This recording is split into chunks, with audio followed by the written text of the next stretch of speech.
SIP வேல mutual ஃபண்ட்ஸ்ல invest பண்றது அப்படின்றது ஒரு நல்ல ஆப்ஷன். இதுவே நீங்க early-ஆ இன்வெஸ்ட் பண்ண ஸ்டார்ட் பண்ணீங்க அப்படினா உங்களோட இன்வெஸ்ட்மென்ட் வந்து grow ஆகும். ஒரு பிளானோ இல்ல கோலோ இல்லாம மல்டிபிள் SIPsல இன்வெஸ்ட் பண்ண கூடாது.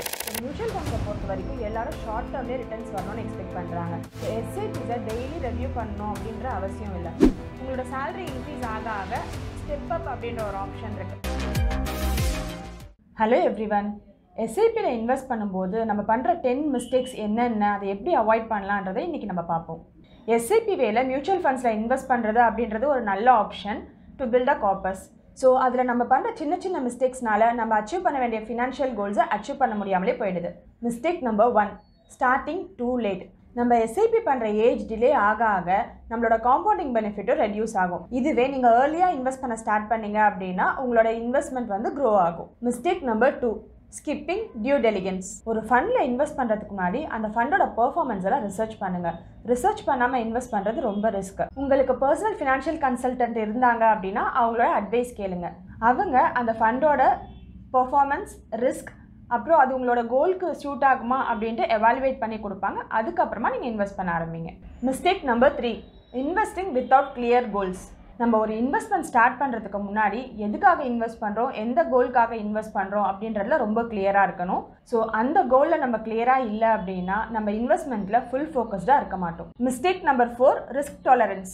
ஸோ மியூச்சுவல் ஃபண்ட்ஸில் இன்வெஸ்ட் பண்ணுறது அப்படின்னாலே மார்க்கெட்டோட அப்டேட்ஸ் பேஸ் பண்ணி தான். ஸோ இதில் வந்து நிறைய அப்ஸ் அண்ட் டவுன்ஸ் இருக்கும். ஸோ உங்களோட ரிஸ்க் மேனேஜ்மெண்ட் என்ன அப்படின்றத நீங்கள் தெரிஞ்சுக்கிட்டு நீங்கள் எந்த அளவுக்கு ரிஸ்க் எடுக்க முடியுமோ அதுக்கேற்ற மாதிரி நீங்கள் ஃபண்ட்ஸை சூஸ் பண்ணணும். Mistake number 5, investing in multiple SIPs without proper strategies. ஒரு பிளானோ இல்லை கோலோ இல்லாமல் மல்டிபிள் SIPஸில் இன்வெஸ்ட் பண்ணக்கூடாது. ஒரு ப்ராப்பரான ஃபினான்ஷியல் கன்சல்டன்ட் மூலியமாக அந்த நீங்கள் இன்வெஸ்ட் பண்ண போகிற SIPயோடைய ரிஸ்க் பேராமீட்டர், பெர்ஃபார்மன்ஸ், அதுக்கப்புறம் உங்களோட கோலுக்கு அது செட் ஆகுமான்றதை தெரிஞ்சுக்கிட்டு நீங்கள் மல்டிபிள் SIPல இன்வெஸ்ட் பண்ணுறது பெட்டர் ஆப்ஷன். ஸோ இந்த மாதிரி ப்ராப்பர் அட்வைஸ் இல்லாமல் நீங்களே இண்டிவிஜுவலாக பண்ணீங்க அப்படின்னா உங்களால் ப்ராப்பராக உங்களோட போர்ட்ஃபோலியோவை மேனேஜ் பண்ண முடியாது. Mistake number 6, focusing only on short term performance. So mutual ஃபண்ட்ஸை பொறுத்த வரைக்கும் எல்லாரும் ஷார்ட் டேர்ம்லேயே ரிட்டர்ன்ஸ் வரணும்னு எக்ஸ்பெக்ட் பண்ணுறாங்க. இதில் வந்து மினிமம் 5 இயர்ஸாவது நம்ம இருக்கணும். ஸோ லாங் டேர்மில் இருக்கும்போது தான் நம்ம எக்ஸ்பெக்ட் பண்ணுற மாதிரி நல்ல ரிட்டர்ன்ஸ் இதில் எடுக்க முடியும்.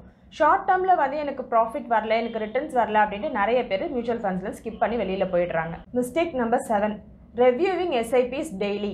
ஸோ SIPஸை டெய்லி ரெவ்யூ பண்ணணும் அப்படின்ற அவசியம் இல்லை.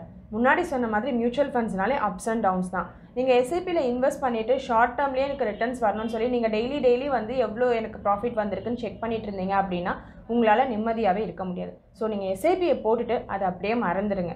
லாங் டேர்மில் பார்க்கும்போது உங்களுக்கு நல்ல ரிட்டர்ன்ஸ் இருக்கும்.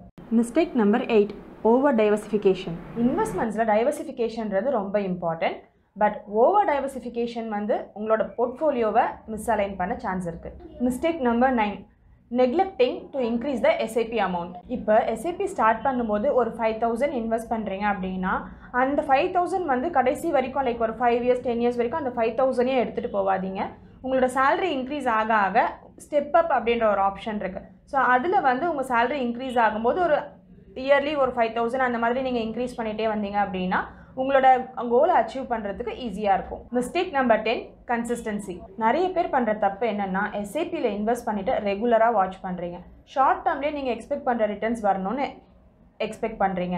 ஸோ அதனால் என்ன ஆகுது அப்படின்னா ஒரு கன்சிஸ்டன்சி வராமல் நீங்கள் எக்ஸ்பெக்ட் பண்ண ரிட்டர்ன்ஸ் இதனால் எடுக்க முடியல அப்படின்றதுனால SIPயை பாஸ் பண்ணுறீங்க, ரிடம்ஷன் பண்ணுறீங்க, இல்லைனா ஸ்டாப் பண்ணுறீங்க. ஸோ இந்த மாதிரி தப்பை பண்ணாமல் இதை வந்து கன்சிஸ்டன்சியாக எடுத்துகிட்டு போனீங்க அப்படின்னா லாங் டேர்மில் உங்களுக்கு நல்ல ரிட்டர்ன்ஸ் கிடைக்கும். இந்த மாதிரி யூஸ்ஃபுல்லான ஃபினான்ஷியல் ரிலேட்டட் இன்ஃபர்மேஷன் வீடியோஸ் வேணும்னா யூடியூப் சேனலை சப்ஸ்கிரைப் பண்ணிக்கோங்க.